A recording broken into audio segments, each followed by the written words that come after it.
It was one of those days in the city when the sun shone a little too harshly on the pavement, and the air felt heavier than usual.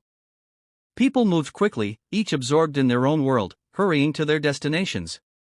Among the crowd was a woman named Mira. She stood quietly on the edge of the sidewalk, holding a torn handbag in one hand and a small bundle wrapped in an old scarf in the other. Her eyes searched the faces rushing by, not with desperation, but with a flickering hope that someone, anyone, might notice. Mira had not always been like this.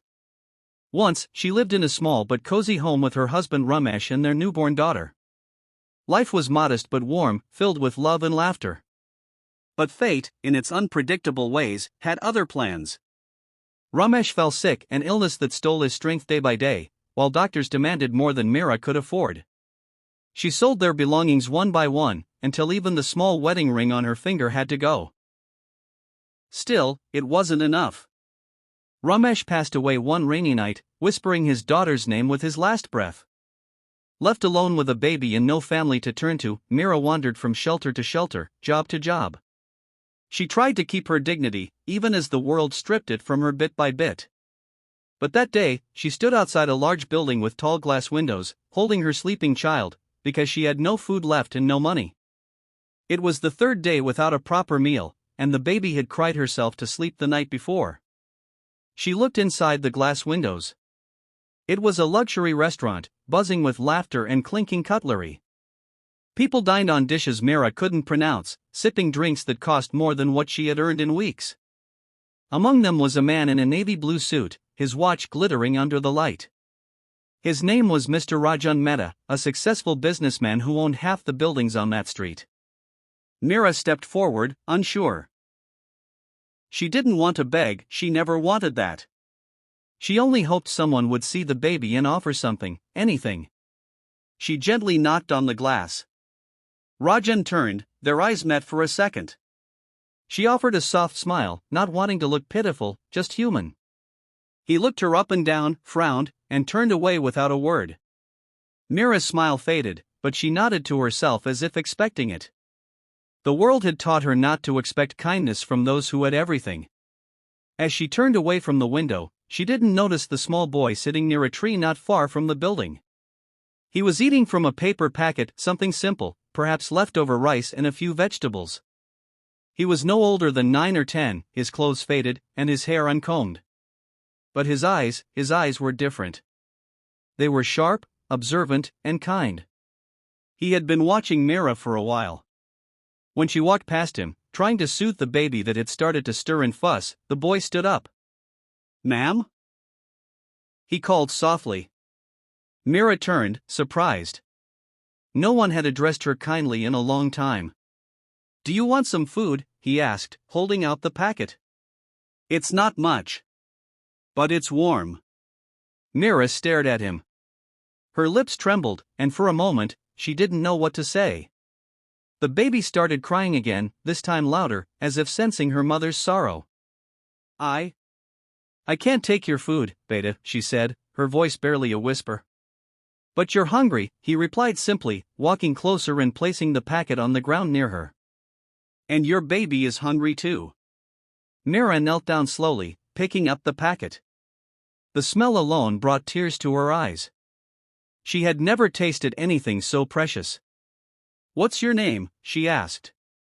"Ansh," he said, sitting down beside her. "I live near the temple. My mom sells flowers. Sometimes we have extra food, sometimes we don't. But when we do, we share." Mira looked at him as if seeing something rare and pure in a world that had forgotten how to care. She fed her baby first, the child sucking eagerly at the mashed rice. Ansh smiled at the sight. "Thank you, Ansh," Mira said, her voice cracking. "You have no idea what this means to me." He shrugged. "It's nothing. Just food." But it wasn't nothing. A man in a black car had been parked on the side of the street, observing everything. He was a journalist named Arjun, known for exposing truths and bringing light to stories no one cared about. He had been there to meet someone in the restaurant but had gotten bored and noticed the woman and the boy instead. He pulled out his camera and took a photo. Then he stepped out and walked up to them. That was very kind of you, he told Ansh. The boy looked up, blinking. She needed help. Arjun nodded. Do you mind if I share your story? Mira looked uncertain, but Ansh nodded. If it helps others, sure. The next morning, the photo was everywhere. A poor child sharing food with a woman and her baby, while a luxury restaurant sat behind them like a silent witness. The article was titled, "When a Poor Boy Fed the Hungry, While the Rich Turned Away." It sparked outrage and inspiration all at once. People flooded the streets, asking about Ansh and Mira. Donations came pouring in. A local NGO tracked them down and offered Mira a job at a care center, where she could live and work with her baby. Ansh's mother was offered a better flower stall, and Ansh was enrolled in school on a full scholarship.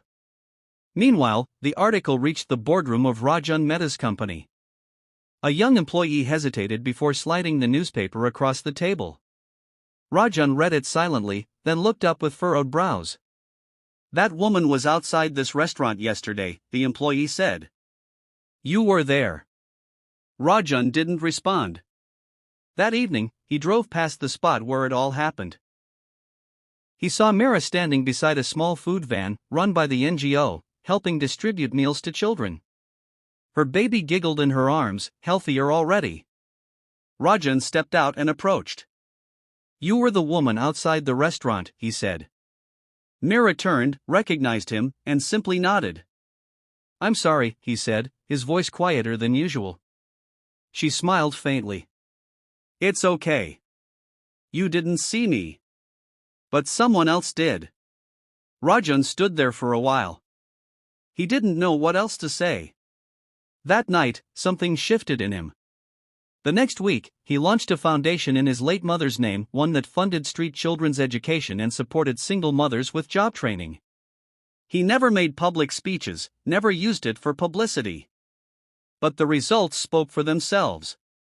As for Ansh, he continued school with dedication, often stopping by the food van after class to help Mira. He loved the baby, called her Chutki, and promised he'd always look out for them. Years passed. Ansh grew up, went to college, and became a social worker.